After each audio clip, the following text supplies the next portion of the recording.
नमस्कार, मैं डॉक्टर सौरभ शर्मा, सह आचार्य इतिहास। पूर्व के YouTube वीडियोज़ में हम लोगों ने मौर्य काल के बारे में विभिन्न पक्षों को अध्ययन की दृष्टि से देखा है। आज हम उसी क्रम को आगे बढ़ाते हुए मौर्य साम्राज्य के पतन के कारणों के बारे में चर्चा करेंगे। मौर्य साम्राज्य प्राचीन भारतीय इतिहास की दृष्टि से सर्वाधिक महत्वपूर्ण और विशाल साम्राज्य था, जिसका महान शासक अशोक की मृत्यु के कुछ समय बाद ही पतन हो गया। मौर्य साम्राज्य के पतन के बारे में विभिन्न विद्वानों या इतिहासकारों के द्वारा कई मत प्रस्तुत किए गए हैं और इन मतों के समर्थन में कई तरह के तर्क दिए गए हैं। हम इन मतों एवं तर्कों का विस्तार से इस टॉपिक के अंदर अध्ययन करेंगे। राजवंशों का उत्थान और पतन वस्तुतः ऐतिहासिक प्रक्रिया का अंग होता है। प्रत्येक राजवंश जिसका उत्थान हुआ है, उसका पतन भी निश्चित होता है।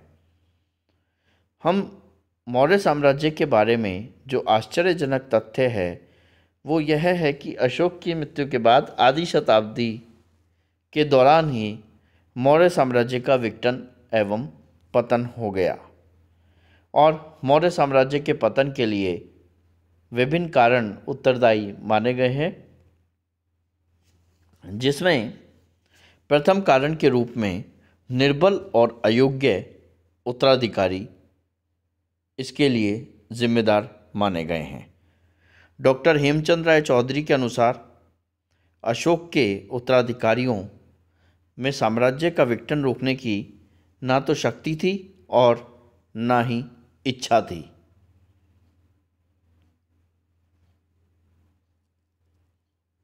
नीलकंठ शास्त्री नामक विद्वान के अनुसार जब कोई राजवंश अपना साम्राज्य स्थापित करता है तो उसकी स्थिरता और सातत्य के लिए वंश में सुयोग्य शासकों की अपेक्षा होती है।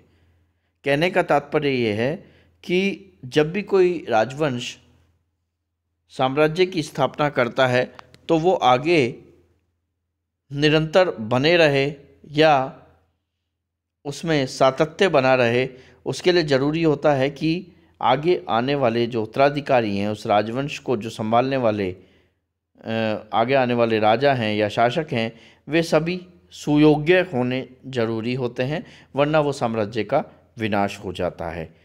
यही मौर्य साम्राज्य के साथ भी हुआ, क्योंकि अशोक के जो पुत्र थे उनमें इतनी योग्यता नहीं थी कि वे उसके विशाल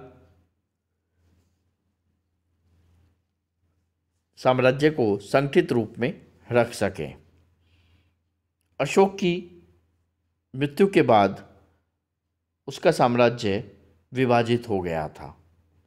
जैसे अशोक के एक पुत्र जलौक ने कश्मीर क्षेत्र का स्वतंत्र शासक बन बैठा था, उसी प्रकार वीरसेन गांधार प्रदेश में अपने स्वतंत्र राज्य की स्थापना कर ली थी।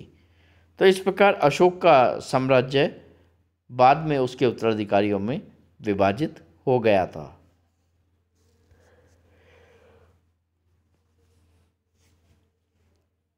एक अन्य मत जो मौर्य साम्राज्य के पतन के लिए दिया जाता है वो है अत्यधिक केंद्रीकृत शासन। मौर्य शासन के बारे में ये कहा जाता है कि ये अत्यधिक केंद्रित था। केंद्रित शासन के अपने लाभ और हानि होते हैं। लाभ की दृष्टि से यदि देखें तो यदि शासक योग्य होता है तो वो केंद्रीकृत शासन का प्रयोग स्वयं अपने और अपनी प्रजा के कल्याण के लिए कर सकता है। लेकिन अशोक की मृत्यु के उपरांत जो उसके उत्तराधिकारी आए, जिन्होंने मौर्य साम्राज्य का शासन किया, उनमें इस प्रकार की योग्यता या गुणवत्ता का अभाव था। इस कारण मौर्य साम्राज्य का ढांचा जो है वो त्वरित गति से शिथिल होता गया, यानी कमज़ोर पड़ता चला गया। और ऐसी स्थिति में साम्राज्य का विखंडन या विघटन अनिवार्य या अपरिहार्य हो गया था।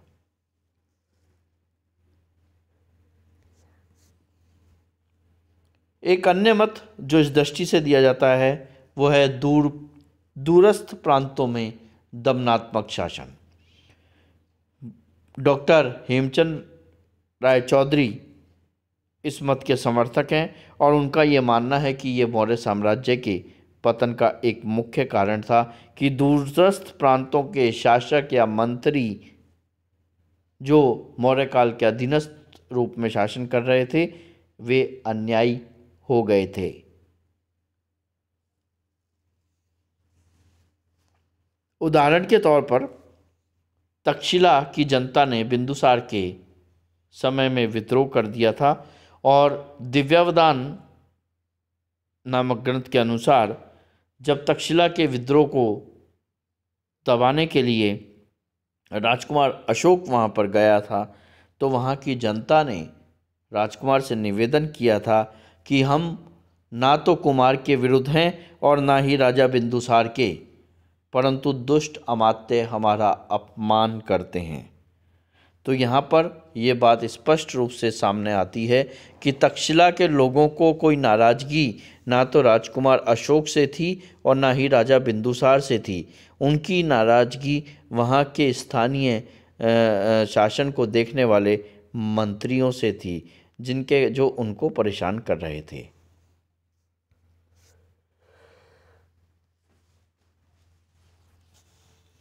कलिंग अभिलेख में भी अशोक के द्वारा अपने अधिकारियों को कई विशेष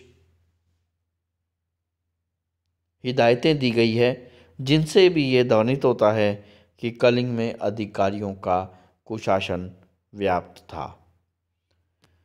पश्चिमोत्तर के जिन प्रांतों में बिंदुसार के समय में जनता दुष्ट मंत्रियों के शासन से परेशान थी, उसी प्रांत में सबसे पहले मौर्य साम्राज्य से अलग हुए। वे ही प्रांत मौर्य साम्राज्य से सबसे पहले अलग हुए क्योंकि वहाँ पर जनता की कोई सहानुभूति मौर्य कालीन शासकों के साथ नहीं थी।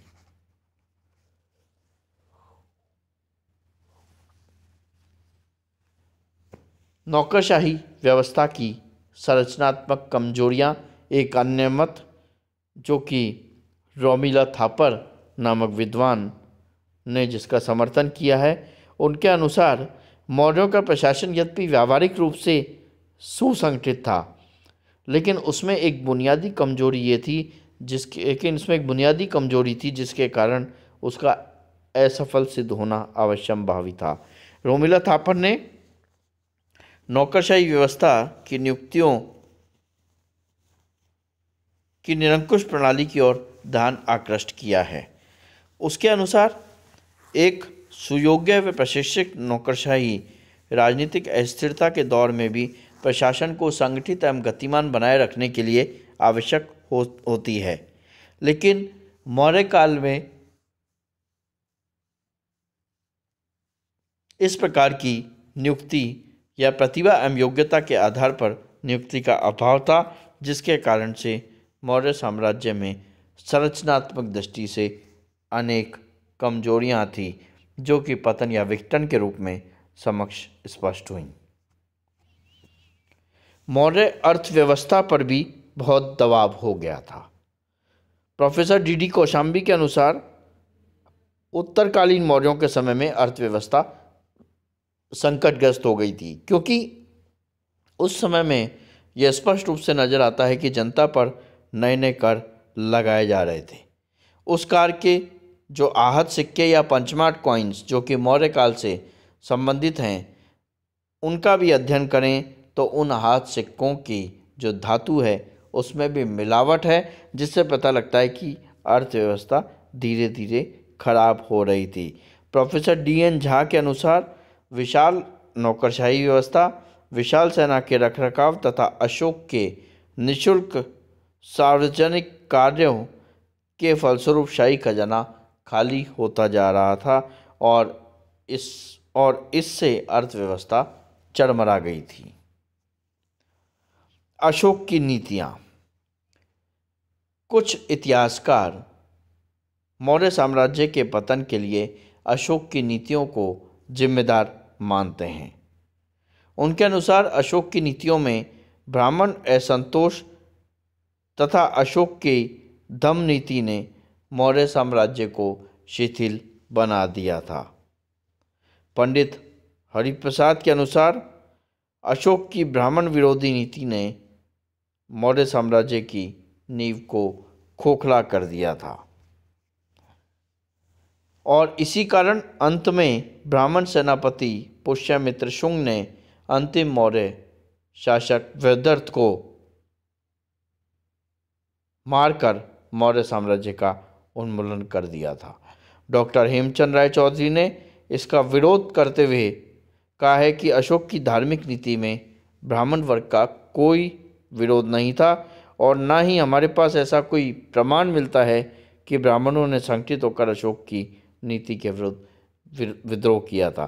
तो इस प्रकार हम ये कह सकते हैं कि ब्राह्मण विरोधी जो तस्वीर अशोक की स्पष्ट की जा रही है वो वास्तव में ऐसा कुछ नहीं था।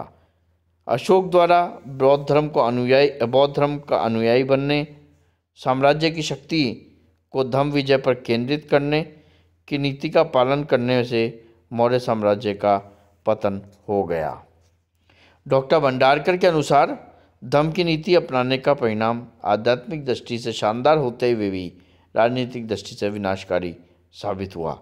लेकिन इस बात का कोई प्रमाण नहीं है कि अशोक ने धर्म विजय की नीति के परिप्रेक्ष्य में सैन्य शक्ति को घटाया या साम्राज्य की रक्षा व्यवस्था को कमज़ोर किया। आर.सी. मजूमदार के शब्दों में आर.सी. मजूमदार कहते हैं कि मौर्य साम्राज्य का पतन अशोक की नीतियों की अनुपस्थिति में भी शीघ्र अथवा देरी से निश्चित ही था।